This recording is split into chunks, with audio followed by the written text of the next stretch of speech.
Hello guys, this is Shiksha Sharma और easy English class welcomes you in the class. So आज हम क्या करेंगे, आज हम बहुत ही एक नॉर्मल टॉपिक है सेंटेंस, जो कि इंग्लिश ग्रामर का या लोकल इंग्लिश जो हम बोलते हैं उसका बेस है। यानी कि सेंटेंस यहाँ पे हमने देखो डिफाइन कर रखा है सारा। सेंटेंस सेंटेंस मतलब होता है वाक्य। अगर हमें ये नहीं पता चलेगा कि सेंटेंस क्या होता है तो हम उस चीज को एक्सप्लेन या हम उस चीज को बोल नहीं पाएंगे। जैसे कि अगर मैं कहूँ कि माय नेम इज शिक्षा शर्मा, ओके आप सब ने समझ लिया कि मेरा नाम शिक्षा शर्मा है, that's okay, it's a perfect sentence. But अगर मैं कहूँ शिक्षा इज माय शर्मा नेम, है तो ये सारे वर्ड्स ही सेंटेंस है, लेकिन they are not in a proper way, inappropriate तरीके से इनको मैनेज किया गया है, these are not in the proper way. तो आज मैं आपको ये बताऊंगी कि सेंटेंस क्या है, there types, but later will discuss it later. अभी मैं आपको ये बताना चाह रही हूँ कि सेंटेंस क्या होता है। Sentence is the main thing. वो क्या है कि देखिए, a group of words which makes complete sense. कहने का मतलब क्या बोल रहे हैं कि एक ग्रुप ऑफ वर्ड, छोटे छोटे शब्दों को मिला के एक कंप्लीट सेंटेंस बनता है, जिससे हमें पता चलता है, जो हमें ये बताता है कि हाँ हमने क्या बात रखी है, और जो हमें ये बताता है कि इसका ये this sentence makes a complete sense, कि हाँ हमने जो बात आपको कहनी थी वो बातें मैंने आपको समझा दी। जैसे कि मैं ये कहूं, दिस मार्कर इज माइन। अब ये एक कंप्लीट सेंटेंस है, इससे आपको पता चल रहा है कि मैं क्या कहना चाह रही हूँ कि ये मार्कर मेरा है। बट अगर मैं कहूं मार्कर इज दिस माई, तो आप बोलोगे कि अरे ये क्या कह दिया, ये तो हमें समझ में ही नहीं आया। तो वो चीज है सेंटेंस। यही मेन चीज है जो मैं आपको एक्सप्लेन कर रही हूँ कि एक कंप्लीट सेंस बनाना, छोटे छोटे वर्ड्स को लेके एक पूरा सेंटेंस बनाने को ही सेंटेंस कहा जाता है। जब तक हमें इस चीज की नॉलेज नहीं होगी कि भाई सेंटेंस क्या होता है या उसको हम कैसे मैनेज करते हैं, तब तक आप सेंटेंस का मतलब नहीं समझ पाएंगे। देखिए यहाँ पे मैंने आपको सेंटेंस के जो है मेन रूल्स होते हैं वो क्या होता है कि देखिए, a sentence must begin, always आप ये चीज याद रखें कि सेंटेंस की जो स्टार्टिंग होती है, जो फर्स्ट लेटर होता है वो ऑलवेज कैपिटल लेटर होता है। Capital letter means a new sentence starts. Understand? कहने का मतलब ये है कि अगर आप स्टार्टिंग में, जैसे मैं ये लिखूंगी कि दिस मार्कर इज माइन, तो उसमें दिस का टी बड़ा आएगा, कैपिटल लेटर में आएगा। अगर हम उसको छोटे लेटर में लिखेंगे, स्मॉल लेटर में, तो वो तो कंटिन्यूअस लेटर सेंटेंस हो गया। भाई कॉमा करके अगर हम लिखते हैं, जैसे यहाँ पे मैंने ए बड़ा लिख दिया, उसके बाद मैंने ग्रुप ऑफ ये सब मैंने छोटे वर्ड्स में लिखे हैं, स्मॉल लेटर्स में। दैट बिकॉज यही नियम होता है एक सेंटेंस का, एक प्रॉपर एंड करेक्ट सेंटेंस का यही नियम होता है कि sentence must always begin with a capital letter, then only the sentence is correct. Understand? And the second and the most important rule is that a sentence always ends with a full stop or a question mark or an exclamation mark. क्योंकि जब तक हम sentence के last में full stop नहीं लगाएंगे, उस sentence को कंप्लीट सेंटेंस नहीं माना जाएगा। तो जैसे कि मैंने आपको अभी बताया कि a sentence always ends with the three science, that is stop, period, same thing, question mark और एन एक्सक्लेमेशन मार्क। जैसे कि देखिए मैं आपको बता देती हूँ कि ये देखिए, ये होता है full stop, okay, and this is the question mark, okay, and this is the exclamation mark. ये होते हैं थ्री साइंस। जब तक हम किसी भी सेंटेंस के लास्ट में फुल स्टॉप या क्वेश्चन मार्क या एक्सक्लेमेशन मार्क हम नहीं डालेंगे, तब तक वो सेंटेंस कंप्लीट सेंटेंस नहीं माना जाएगा।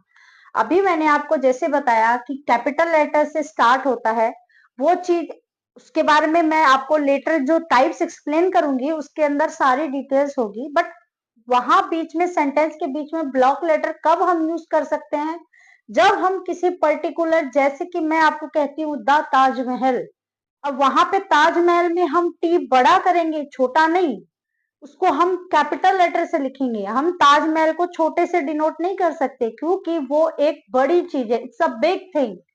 या हम किसी का किसी स्टेट का नाम लेते हैं, किसी कंट्री का नाम लेते हैं, किसी बड़ी बुक्स का, किसी ब्रांड का, इन चीजों का अगर हम नाम लेते हैं तो उस चीज के लिए हमें ये यूज करना पड़ेगा। इसके लिए मैं आपको लेटर एक्सप्लेन करूंगी, जो कि आगे मेरे जो सेंटेंस के टाइप्स है वो 4 types of sentences are there, और उसके अंदर एक एक चीज का आपको एक्सप्लेनेशन दिया जाएगा, जो कि आप देखेंगे जब मैं आपको टाइप्स एक्सप्लेन करूंगी। आई थिंक आपको सेंटेंस एंड देयर रूल्स अच्छे से समझ में आ गए होंगे। And now the next topic is that कि अब मैं आपको सेंटेंस के टाइप्स जो है, there are 4 types of sentences. So guys these are the sentences types. So मैंने आपको जैसे पहले बताया था कि there are 4 types of sentences. Okay, and the first one is declarative और असर्टिव, यानी कथात्मक सेंटेंस, जो हमें ये सिंपल सेंटेंसेस होते हैं जो हमें नॉर्मल चीजें बताते हैं। My name is this, this is a book, I like dancing, she like dancing, it's raining heavily. Simple sentences जो हम नॉर्मली बोलते हैं वो होते हैं डिक्लेरेटिव सेंटेंसेस। ओके, ये बहुत ही सिंपल सेंटेंस होते हैं। The second one is interrogative sentence, जैसे कि आपको इसके अंदर आपको दिख रहा होगा, यहाँ पे मैंने क्वेश्चन डाला है। तो इंटरोगेटिव सेंटेंस मतलब होता है क्वेश्चनियर सेंटेंस।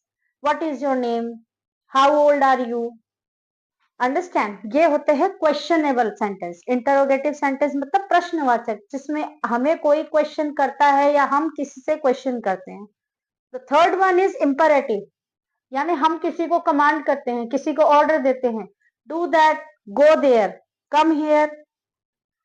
इसमें क्या होता है, आदेशात्मक। हिंदी में हम क्या कहेंगे इसको, आदेशात्मक, यानी कि कमांड करना, किसी को ऑर्डर देना कि do that, come here, bring this, bring that, ये होता है कमांड करना। So that is imperative sentence. Okay, and so guys अब लास्ट जो है ये एक्सक्लेमेटरी सेंटेंसेस। एक्सक्लेमेटरी सेंटेंस क्या होते हैं, देखिए आपको इनके नाम से समझ में आ जाना चाहिए कि एक्सक्लेमेशन, एक्सक्लेमेशन कहाँ आता है, जहां हम स्ट्रॉन्ग इमोशंस बोलते हैं, स्ट्रॉन्ग फीलिंग, स्ट्रॉन्ग एक्शन जहां शो होएगा वहां पे एक्सक्लेमेशन मार्क का शो करेगा। जैसे कि मैं आपको बोलूं, wow it's so beautiful, oh God it's raining heavily. इसमें मैं आपको क्या कह रही हूँ कि वाओ, जहां वाव आ रहा है तो उसमें क्या बता रहा है कि वाओ, इट्स स्ट्रॉन्ग फीलिंग बता रहा है कि she is a good dancer, wow she is a good painter. Okay, तो वाव मतलब क्या है, यहाँ पे एक्सक्लेमेशन मार्क का मतलब क्या बता रहा है, स्ट्रॉन्ग फीलिंग आए, जहां पे हम कोई स्ट्रॉन्ग रिएक्शन देते हो आपको, या स्ट्रांगली हम कुछ आपको भाव समझाते हो, वहां पे हम एक्सक्लेमेशन मार्क यूज करेंगे। And those sentences are called exclamatory sentences, understand. Okay guys, next मैं आपको समझाऊंगी ये जो 4 टाइप्स है इनके, इनको मैं इंडिविजुअली आपको एक्सप्लेन करके समझाऊंगी। जैसे कि इसमें देखिए फर्स्ट जो सेंटेंस है ये declarative sentence, assertive sentence and interrogative, imperative, exclamatory sentences, ये जो 4 सेंटेंसेस है, अब मैं इनको आपको इंडिविजुअली एक एक करके समझाऊंगी। So come on, we go to the next level. ये है डिक्लेरेटिव सेंटेंस। जैसे कि मैंने आपको बताया था कि मैं अब आपको इंडिविजुअली एक एक करके मैं आपको टाइप समझाऊंगी। तो ये है सबसे पहला डिक्लेरेटिव एंड असर्टिव सेंटेंसेस। उनको हम सिंपल सेंटेंसेस भी कह सकते हैं। सिंपल सेंटेंसेस क्यों कहेंगे, क्योंकि नॉर्मल दिनचर्या में जो हम बात, जो लैंग्वेज हम यूज करते हैं, जो सेंटेंसेस हम यूज करते हैं, वो सब सिंपल सेंटेंसेस है, वो सब डिक्लेरेटिव सेंटेंसेस है। जैसे कि देखिए इसमें क्या कहा है कि these sentences are the most common. यहाँ पे मोस्ट कॉमन क्यों कहा गया है, क्योंकि नॉर्मली हम जो लैंग्वेज यूज करते हैं, जो स्टेटमेंट हम देते हैं कि माई मदर कुक्स फूड, या फिर roses are red, rose are beautiful, it's raining heavily, ये नॉर्मल जो हम बोलते हैं दिन में वो है। तो इसमें क्या है कि सेंटेंसेस जो है, declarative sentence means only simple sentence, जो हम डेली जो हम बात करते हैं नॉर्मली, इंडिविजुअली जो हम बात करते हैं वो होती है सिंपल सेंटेंसेस। देखो these sentences makes a statement, यहाँ पे स्टेटमेंट कहा गया मतलब वो हमें कुछ बताता है, ठीक है, चाहे मैं किसी को बताऊं या कोई मुझे बता रहा है, ठीक है, वो सब स्टेटमेंट यानी कि वो हमें कुछ बता रहे हैं। हम समझ जाएंगे अगर मैं आपको कहूंगी कि योर साड़ी इज ब्यूटीफुल, मतलब उसको समझ में आ रहा है कि मैं उसकी साड़ी की तारीफ कर रही हूँ। तो नॉर्मल है, ये जो चीजें हैं ये बहुत नॉर्मल है। दे टेल अस समथिंग, वो हमें कुछ बताता है।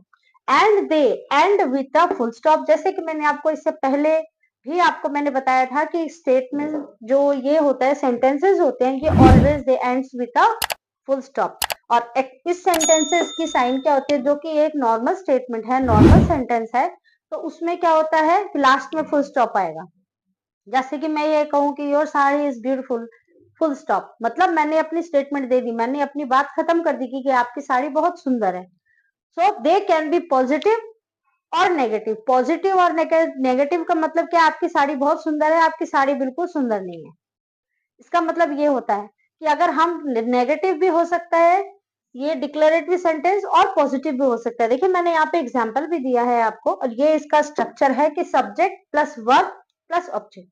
तो इसमें क्या है, ये बहुत नॉर्मल है, ये तो नॉर्मली आएगा ही कि पहले सब्जेक्ट फिर वर्ब फिर ऑब्जेक्ट। जैसे कि देखिए मैंने इसमें कहा है कि आई लाइक डांसिंग, डांसिंग, तो ये एक पॉजिटिव सेंटेंस है कि मुझे डांसिंग बहुत पसंद है, तो ये क्या हो गया, एक positive sentence.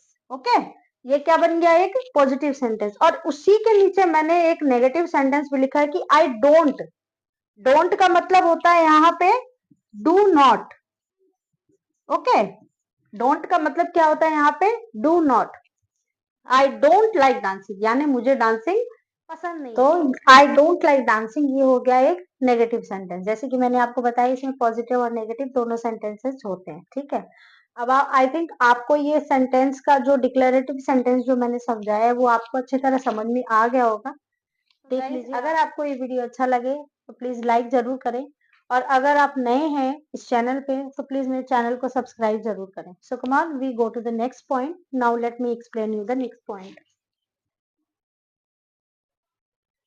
Guys, this is the second point, interrogative sentence. जैसे कि मैंने आपको पहले भी एक्सप्लेन किया था कि इंटरोगेटिव सेंटेंस का मतलब क्या होता है, क्वेश्चन, किसी से क्वेश्चन करना। देखिए, they ask us something, they ask us something मतलब ये कोई हमसे पूछता है, तब उसको इंटरोगेटिव सेंटेंस कहा जाता है। जैसे where do you live, what do you do, ठीक है। तो end they always end with a question mark, ये मैंने आपको पहले भी बताया था कि interrogative sentence always ends with a question mark. आपको पता है कि जब हम किसी को सवाल करते हैं, किसी से क्वेश्चन करते हैं, तो वो सवाल के अंत में जो है वो क्वेश्चन मार्क आता है। देखिए, दे always end with a question mark. They can be positive और नेगेटिव। हर सेंटेंस में एक पॉजिटिविटी भी होती है और नेगेटिविटी भी होती है। तो हर सेंटेंस पॉजिटिव भी होता है और नेगेटिव भी होता है। जैसे कि देखिए इसका स्ट्रक्चर क्या होता है, देखिए WH वर्ड, यहाँ पे WH वर्ड क्या, किनको कहते हैं WH वर्ड, जैसे है whom, who, what, where, whose। Okay, whom, who, what, where, whose, ये होते हैं WH वर्ड। इनके बिना हम क्वेश्चन कंप्लीट नहीं कर सकते। जैसे मैं आपको पूछूं आप कहाँ रहते हैं, तो उसको मैं क्या बोलूंगी, डू यू लिव, नहीं, हम ऐसे नहीं बोलेंगे, वहां हमें WH वर्ड की जरूरत पड़ती है। तो मैं ये कहूंगी वेयर डू यू लिव। तो WH word plus helping word, और जो नॉर्मल सेंटेंसेस में जो स्ट्रक्चर यूज होता है सब्जेक्ट वर्ब और ऑब्जेक्ट, ठीक है। इसका स्ट्रक्चर ये होता है। जैसे कि एग्जाम्पल देखें, यहाँ पे एक पॉजिटिव एग्जाम्पल मैंने दे रखा है, डू यू लाइक रीडिंग। यहाँ मैं क्वेश्चन कर रही हूँ, क्या तुम्हें पढ़ना पसंद है, ठीक है। ये क्या है, ये पॉजिटिव पॉजिटिव सेंटेंस है। देखिए यहाँ पे मैं आपको कह रही, डू यू लाइक रीडिंग, क्या आपको पढ़ना पसंद है, तो ये क्या हो गया, एक पॉजिटिव सेंटेंसेस हो गया, ये एक पॉजिटिव सेंटेंस है। अब इसी को अगर मैं नेगेटिव में कहूंगी, डोंट यू लाइक रीडिंग, क्या तुम्हें पढ़ना पसंद नहीं है। तो हर चीज के अंदर, हर सेंटेंस के अंदर पॉजिटिव और नेगेटिव दोनों ही चीजें होती है। इसमें भी हाँ, क्या तुम्हें ये चीज पसंद है, या मैं ऐसे भी कह सकती हूँ क्या तुम्हें ये चीज पसंद नहीं है, ठीक है। तो इसमें नॉर्मली हम क्या बोलेंगे कि देखिए इंटरोगेटिव सेंटेंस जो क्या होता है कि it always ends with a question mark. ये हमेशा ये चीज बताता है कि हमें कोई क्या पूछ रहा है। whom, who, where, what, whose, WH verb जो होती है, इसके यूज के बिना क्वेश्चन कंप्लीट नहीं होते। नॉर्मली हम ये सेंटेंसेस तो बोलते हैं, लेकिन अगर मैं आप किसी को कुछ पूछ रहे हैं, या डू यू लाइक रीडिंग, ये तो मैं कोई सामने खड़े तो डू यू लाइक रीडिंग, क्या तुम्हें पढ़ना पसंद है।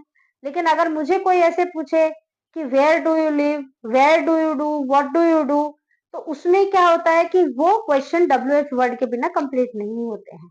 ओके, आई थिंक आपको इंटरोगेटिव सेंटेंस कंप्लीटली आपको समझ में आ गया होगा। अब हम आते हैं अपने नेक्स्ट जो थर्ड पॉइंट है उसका, अब हम वो समझाएंगे, मैं आपको वो समझाऊंगी। आई थिंक ये आपको क्लियर हो गया होगा।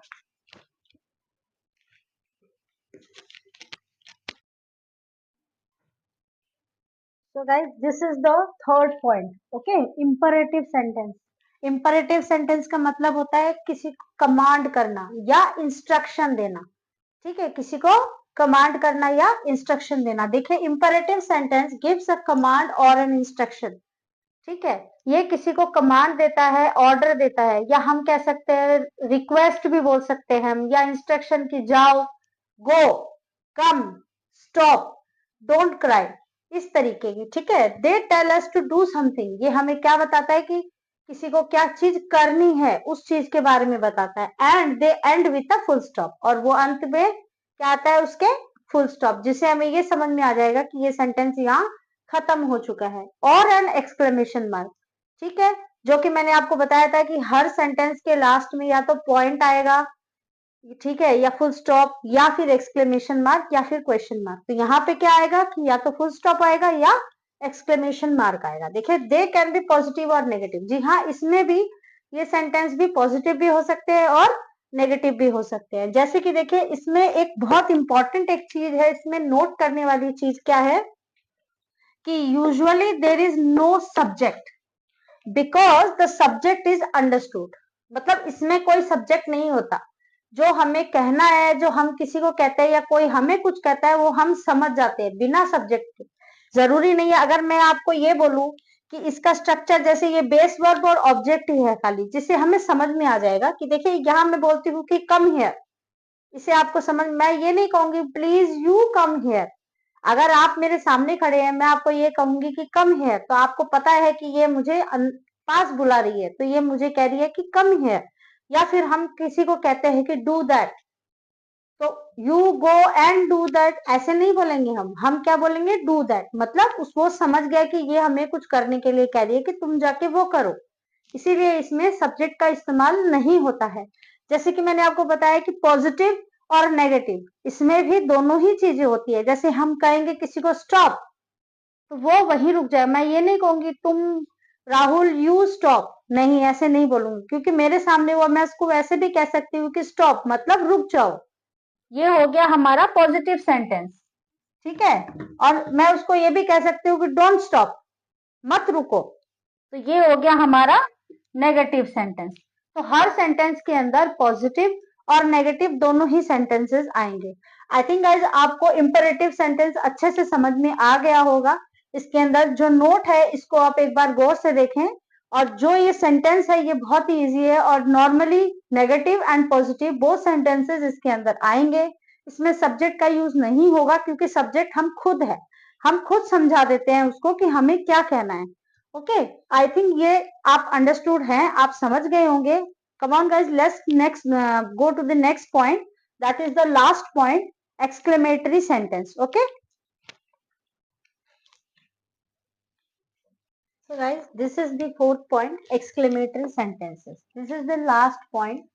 देखिए, एक्सक्लेमेटरी सेंटेंसेस के नाम में ही आपको समझ में आ जाना चाहिए कि एक्सक्लेमेशन मार्क यूज होएगा. So exclamatory sentences expresses strong emotion. जो स्ट्रॉन्ग इमोशन होता है वो उसको एक्सप्लेन करता है एक्सक्लेमेटरी सेंटेंसेस. जैसे कि कोई भी फीलिंग हो, इमोशंस हो, या फिर कोई सरप्राइज हो कि वाओ इट्स अमेजिंग. जैसे कि देखिए, स्ट्रॉन्ग इमोशन या सरप्राइजेस कि वाओ इट्स सो अमेजिंग.